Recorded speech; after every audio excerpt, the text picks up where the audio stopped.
Good evening, I'm Shamika Neely.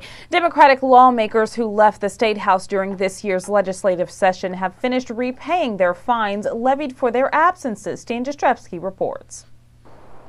State law allows lawmakers to be fined for unexcused time away from the State House, much like the 5 weeks Democrats spent in Illinois protesting a Republican agenda which included right-to-work legislation and expanding the state's school voucher program. In previous walkouts, fines have been levied but later rescinded when cooler heads prevailed. In this case, House Speaker Brian Bosma stuck to his promise that he would follow state law to the letter, despite protests from some longtime House members, such as Indianapolis Rep. Bill Crawford. Bloomington State Representative Peggy Welch says she elected to have the fines taken out of the per diem checks she had been receiving since the session ended. It's my understanding this was the first time the fines had actually been collected.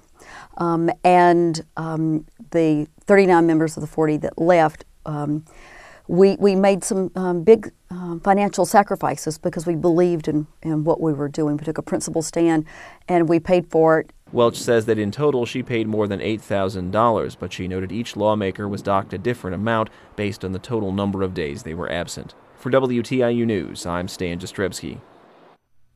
A Martinsville man is in custody after a shootout with police. Officers tried to serve a warrant to Eric Simmons this morning on a number of charges, including burglary. When they arrived at his house, he was wearing a bulletproof vest and began firing at officers. 4 officers retreated to the basement to take cover. They became trapped for several hours with Simmons still in the house. Eventually, a SWAT team used tear gas to gain entrance into the house, arrest Simmons, and free the other officers. No one was injured in the incident, and a prosecutor says that he is still gathering evidence and will collaborate with several law enforcement agencies to determine how to charge Simmons with today's incident. A look at your weather tonight: partly cloudy, lows in the lower 30s. Tomorrow, partly cloudy, highs in the mid-50s.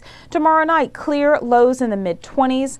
A look at your 5-day forecast on Friday: partly cloudy, highs in the lower 50s, lows in the lower 30s. Saturday, mostly cloudy with a 40% chance of rain showers, highs in the upper 50s, lows in the lower 50s. And on Sunday, mostly cloudy with a 50% chance of rain.